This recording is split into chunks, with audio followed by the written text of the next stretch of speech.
दोस्तों सब्सक्राइब करें हमारे चैनल को और बेल आइकन प्रेस करें हमारे नए नए वीडियो को सबसे पहले देखने के लिए।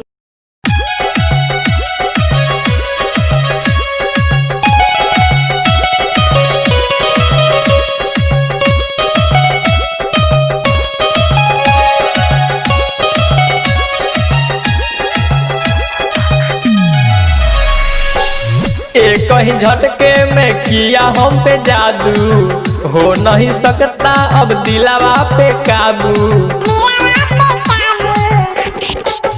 एक ही झटके में किया हम पे जादू, हो नहीं सकता अब दिलावा पे काबू।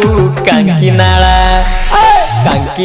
में तेरा घर है, कांकीनाड़ा में तेरा घर है, बड़ा डिजिटल शहर है। कांकीनाड़ा में तेरा घर है, बड़ा डिजिटल शहर है। कांकीनाड़ा में तेरा घर है, बड़ा डिजिटल शहर है।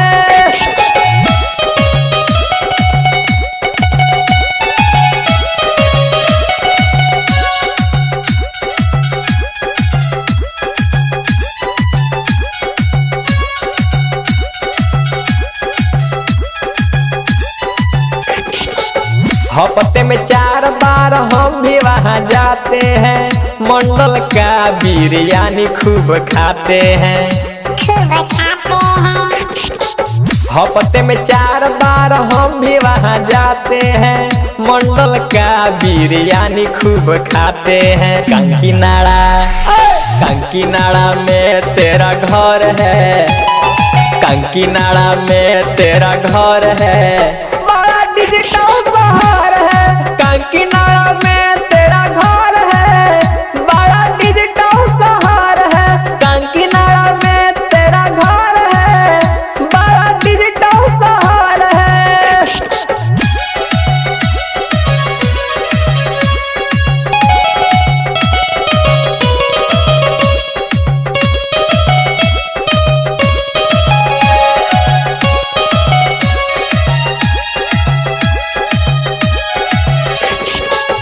बहुत ही खुशी हो रहा है तुमसे मिल के, जगदल का केला खा रहे हैं छील छील के। बहुत ही खुशी हो रहा है तुमसे मिल के, जगदल का केला खा रहे हैं छील छील के। कांकीनाड़ा में तेरा घर है, कांकीनाड़ा में तेरा घर है,